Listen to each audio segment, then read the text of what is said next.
let me just start off this review with letting you guys know that this season finale episode tap dance on my last nerve. Like, so bad to the point that I don't even want to review the reunion. I don't even care to review season 12. Like, the downfall of Married to Medicine is just, ugh. I hate this show now. I never thought I would say that, but I absolutely detest this show now. Like, they have to do some major reconstruction on this show in order to gain my viewership back, because I can't stand these wretched bitches. Jesus, I cannot. But anywho, if you're new here, my name is Keisha. This is ColorMePynk channel, and you're tuning in to my all tea, all shade Married to Medicine season 11 episode 15 review. It's the season finale. Hallelujah. Thank you, Jesus. So the episode begins with Toya planning her 16th wedding anniversary to Gregory. And she says in her confessional that she can't get a RSVP from Letitia and Gregory. But she did, in fact, get one from Quad and King. So they are, in fact, coming to her party. Greg and Sweet Tea go out to lunch, and he says that he's been so hurt by the group lately. And you can tell when he said that wasn't an act. It wasn't him putting on for the cameras. You could tell that he was really, truly hurt by this group of people that he has known for over 10 years not having his back, not believing him, and choosing to side with somebody that they literally just met 5 minutes before, meaning King. And even Quad, because at this point, you as the husbands know that Quad is a piece of work. She lie. She's manipulative. She's dramatic. She's over the top. She puts 10 on 20. She stretches the truth. Like, she is an instigator. She likes to poke at people. Like, and the fact that nobody stood behind him. And it was really messed up. Like, they really effed that man over. Him and Letitia. They really honestly did. They really did. So T tells him that Toya said that she felt like she had to choose between them. And at this point, T realizes that they're basically being blamed for everything, which is totally unfair. Totally unfair. Totally unfair. And she also realizes that they're being iced out. And I'm glad that at least they know it. They're not being blindsided by it, but at least they see it and they peep game on what's going on. And you can tell that they're both hurt. They're both disappointed in the group as well. So Gregory in his confessional says, I don't feel good about leaving, meaning the group, the show. And he says, I don't feel good about staying either. And I can see where he's coming from, because you don't want to leave and make them feel like they won and like they pushed you out and that they are going to get away with using you. But then again, you don't want to stay and be stuck in an environment that's very toxic and maddening and stressful, and it's just too much. It's just literally too much. So I understood very much where he was coming from. But him and Sweet Tea say that at this point, they're going to just basically do their own thing. And I don't blame them for that, because fuck this group. With no Vaseline, okay? Because I just cannot with these people. So Toya is getting ready for her party, which is Bridgerton themed, but she's calling it Georgiaton, which is actually quite cute. And this dumb heifer didn't even realize that Bridgerton was not based on a true story. She thought that this was based on a true story. Yes, there are some elements that were taken from the history books, but no. Oh, God. She thought that Lady Whistledown was real.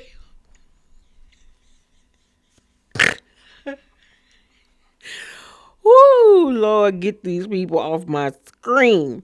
So she tells Gregory that she don't know if Sweet Tea and she tells Eugene that she don't know if Sweet Tea and Gregory are coming, but she did extend a personal invite to Sweet Tea via FaceTime, letting her know that she really truly wanted her to come. And Sweet Tea was like, I'll let you know. I got to see what he wants to do, meaning her husband. And she was like, hopefully you can understand it. And she says, yes, most definitely. But then we get the gag of the century when we find out that if in fact they do come, Toya has allotted a 1 hour time slot for them to come. And then they have to leave. So King and Quad can show up. And basically Heavenly too as well, because it's obvious that Heavenly decided not to show up until Quad and King showed up. Now, I'm not just going to pin this all on Toya, because it's given that production obviously was in on this as well for safety reasons, I guess, you know what I'm saying?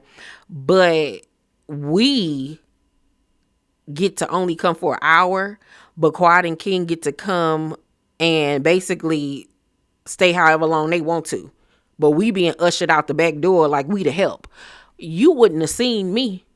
As long as I knew that I filmed for the season finale so I can get paid for my time and my services, because that they only get paid per episode that they're in.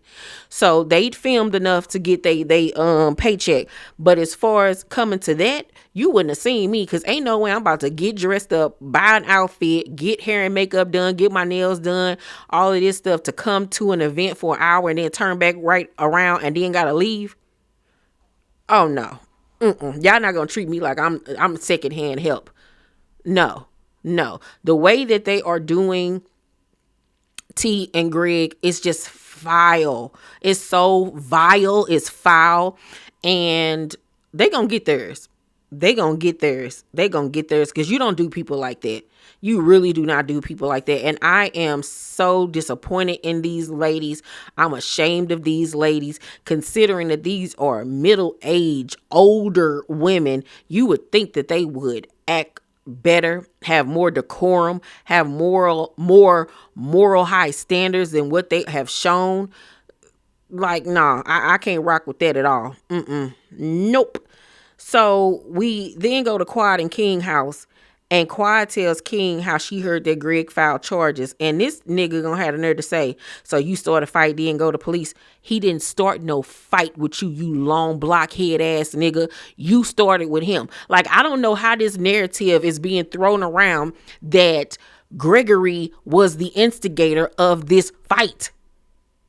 Like, what the fuck is going on? He lying so much that it's starting to be like he believe in his own lies. Now, granted, the other cast members don't know what was said between the two of them when he stepped to Gregory. But now, after watching all the episodes, if they get to this reunion and still try to act like this man did something to King, I am going to lose my shit.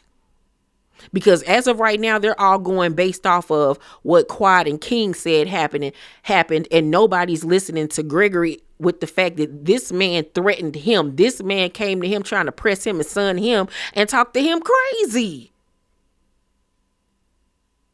So once y'all saw that episode, I hope and pray that y'all reached out to that man and apologized for the way that y'all did him. And this is why his feelings are so hurt, because y'all know me. Y'all don't know this nigga.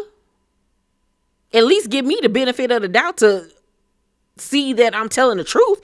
They just basically just called him a liar. Like, no. And then King gonna say in his confessional, I think it's messed up that a black man will file charges against another black man. This is what we not gonna do, Amistad. We are not geared to sit up here and pull the race card in this situation, because you as a black man weren't thinking about black men and protecting black men when you set up here on national television and threatened and tried to punk another black man. So we're not going to do that. You fake ass Keith Washington wannabe ass nigga. Girl. Toya then arrives at her party in this white bathrobe, this house dress. I didn't know what the hell she had on. It was not giving Bridgerton. I was like, I hope this is not the outfit. Because what is this? Why you got on a button-up shirt? A long button-up shirt. What's going on? The wig was falling back off her head. Her wig was looking like my beanie. Know what was going on. Now I'm gonna tell you who did come looking amazing. Best dress was Anila.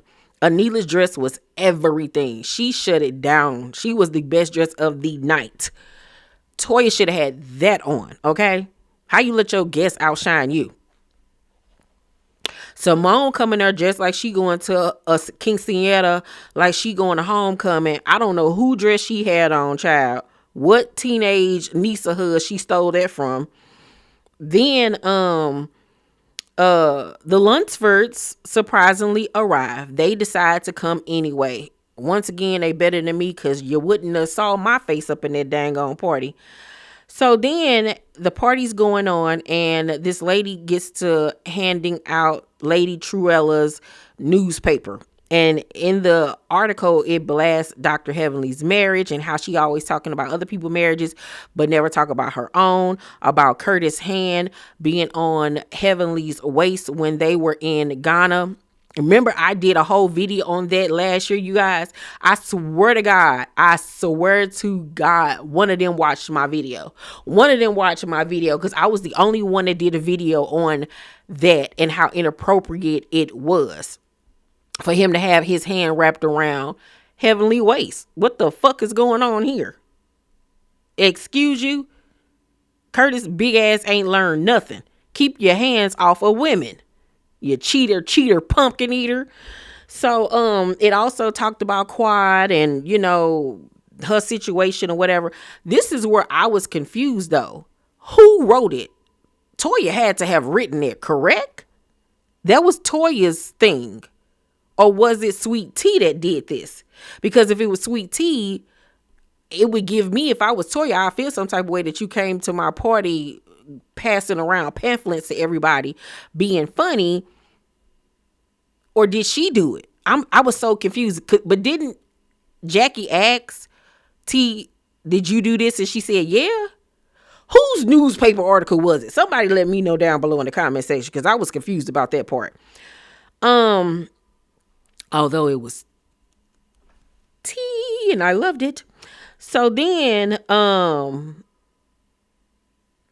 Greg tells Curtis that he'll let the guys handle the rift between him and King at this point. You know what I'm saying? I guess that means that he was going to drop the charges and see if they could come together as men and try to, you know, squash the situation. So the men were really happy that he had come to that conclusion. Contessa tries to get Sweet Tea and Gregory to stay even though it's time for them to leave. And she's asking T like, do you want to stay? And she was like, yeah, I would have wanted to stay. And Simone and Toya overhear this. So Toya immediately goes over and basically tell them, it's time to go. Like the pumpkin has the carriage has turned back to a pumpkin and it's time for y'all to go. Thanks for coming. But yeah, bye. And see, this is why I wouldn't have came. Because no way you're going to make me feel like I'm an imposter. I'm uninvited. I need to go. I can no longer be here. Like, it was so awkward. It was, even though I knew she wasn't trying to be rude, it came off rude and unsympathetic. It was like, no way will you ever be able to make me feel less than, or like you playing in my face. Like, no, I didn't like it at all. I did not like it. And I understand that they were on a time constraint because of production and, you know, everything that had happened, and they had an allotted time slot to be there. But it was just a better way to go about it. Like, damn, you know what I'm saying?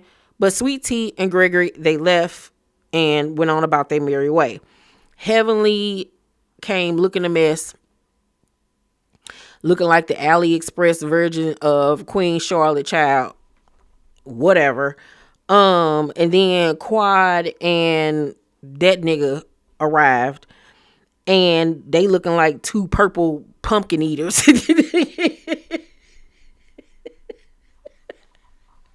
I hate these niggas. I hate them so much.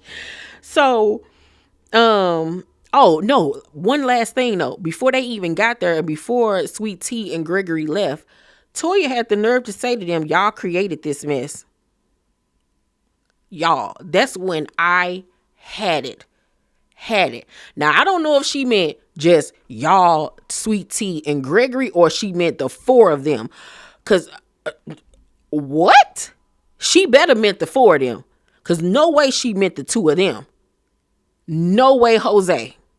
No, I refuse to believe that. No, couldn't be. Okay?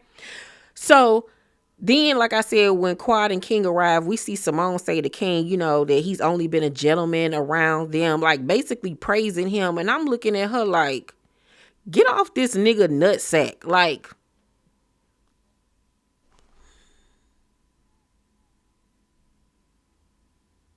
with them dry ass lips. King sitting up there looking like Malik Yoba by the face. Like, I cannot, because he hasn't been a gentleman around y'all. Y'all owe Greg and Sweet Tea an apology. So then Simone tells Quad that, you know, Gregory is willing to move forward and coexist. And she's like, well, I'm not interested because once again, it's Quad's way or the highway. She gonna throw a hissy fit and make everything about her and put other people in an compromising situation so she can get her fucking way. And at some point, y'all gotta be like, okay, girl, well, bye. Call her fucking bluff and stop letting her get away with fucking murder. I am sick of that big lip bitch. I really, truly am. Her and them dry ass, wet and wavy ass wigs with no fucking lace. I'm sick of her. I am sick of her. She has been a cancer to this show since season fucking 2. And I'm over it. I really, truly am. Because, bitch, you did play a part in this. We again go over there to the guys and we see Curtis tell King that, you know, Greg is ruling the talk. And King was like, I never had an issue. Bitch, you did. That's why you went over there calling yourself trying to confront him. What the fuck are you talking about? Like, these grown ass people acting like this shit wasn't filmed. Make it make sense, nigga, because it don't. So then he tells him, I'm open to it or whatever. Fuck you. Like, why does he even get a say so in anything, bitch? You ain't a husband. You ain't married to medicine. You ain't in medicine. You ain't taking no medicine. Like, why is he even in conversation? Is this nigga a cast member now? Please make it clear to me. So then, back over there with the ladies, Toya says to Quiet, you're asking us to choose between you and Letitia. And she says, I'm not asking you to choose. I'm asking you to put yourself in my shoes and to do the right thing. Once again, bitch, that's exactly what you're doing. You're making them choose. You're making them choose. And you're manipulating the situation and playing victim. So Toya was like, it just feels like we've been here before and we've lost too many people in this group and I don't want to do that again. Quiet Thompson, well, then lose me. And I would have said, no problem. No problem, bitch. See you on the unemployment line, ho. Point blank and the period. Heavenly, you can take your ragged ass on with her. God damn. So then Toya was like, everybody has made mistakes in this group, including King. And Quiet goes, what mistakes have King made? Being with you? How about that? Being with you. So then Simone was like, he took the bait. Once again, he ain't take no motherfucking bait. And once again, when y'all watch the episode back, I hope y'all hurriedly picked up the phone and called Greg and apologized. Heavenly Thompson, if you allow a man to disrespect your wife, you're a bitch. Look at her. You hippopotamus, you. I am so sick of your ass. I don't even know what to do. Spell bitch. How about that? You and your husband are two of the biggest bitches in reality television. You got all that mouth and ain't gonna back it up for shit. No wonder you became a motherfucking dentist. Because you need something in your mouth at all times. Heavenly looked like the type of bitch that was sucking niggas' dick in college just just to have fucking friendships and shit. I suck your dick, you let me write your paper. She looked like she was one of them dumb, goofy ass bitches. There was a pass around because nobody wanted her funny looking ass. And let me say something to you ignorant ass fans out there, because I've been keeping it real cute, but I think it's time for me to introduce y'all to Keisha and not ColorMePynk. For some of you newbies on this channel, y'all got me fucked up. Y'all got me fucked up for real. I don't give a fuck if you are a quad fan, stan, man. If you love Heavenly, I don't give a rat's ass, bitch. You can kick rocks right along with them funny looking assholes.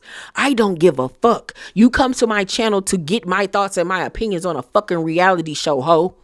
If you don't like what the fuck I got to say, get the fuck on somewhere. Make your own motherfucking channel, bitch. How about that? Nobody asked you to be here. Be like Deborah Cox and nobody's supposed to be here. Bitch, you can to the left, to the... We don't want you. This is for shits and giggles and entertainment. This is my job, okay? And if you're so caught up in a reality television, bitch, you need Jesus. You need to be laying on somebody's couch seeking help because you're way too motherfucking invested. I can look at a person and say how I feel about that person, whether I care for them on this show or not. And then at the same time, the same person that I really could not give a fuck about, could care less about, if they do something right that I agree with, I'm going to agree with that. I'm not no pick me ass bitch. You got me fucked up for real. Once again, state your fucking opinions about these shows and keep it cute. Don't disrespect others. Don't disrespect me. Agree to disagree. Okay? State your opinion on the show. Don't come in my comment sections. Keisha, you wrong. Nope. And bitch. Thank you for the view, but shut the fuck up and go about your day. Because I did my job. I got your view. The ad revenue done already went up. So you doing all that keyboard typing, getting carpal tunnel is for what? You writing the whole motherfucking soliloquy for what? You up in my comment section writing thesis papers and shit for what? Girl, I ain't gonna do nothing but fucking hide user from this channel. You think I'm about to sit up here and read all of that dumb shit? Bitch, that's why I didn't go to school. The fuck? Fuck out of here, you dumb bitches. The fuck is wrong with you stupid hoes? But anywho, back to nice me. I don't see it for these bitches at all. No. So then Toya in her confessional Thompson, today Quad may say she don't want to be around Dr. Gregory and his wife, but I think tomorrow Quad would never let anyone put her away from her friends in this group. Absolutely she not. Yeah, she gonna talk all that shit right now. Because once again, she punks y'all into doing what she wants y'all to do. But once again, y'all need to call her motherfucking bluff. And if y'all call her motherfucking bluff, I bet you gonna see that she gonna pipe down real quick. Cause she ain't trying to let go of that motherfucking check. What else she got going on? She ain't got no other job. So she can say what she is and ain't gonna do. Okay, we'll see, bitch. We'll see. Let's see what you gonna do. I'm going to give this season finale episode an A and an F. An A because it pissed me off and an F because it pissed me off. Okay? And I'm sick of the double standards. I'm sick of these heifers. I just can't. It just makes my skin crawl. Like, this show used to be so good. And I really feel bad for Mariah because her thought process and her idea for this show has really gone to the wayside. And it's because of cast members like Quad and Heavenly and Jackie and hell, all of them. All of them have ruined this goddamn show. All of them.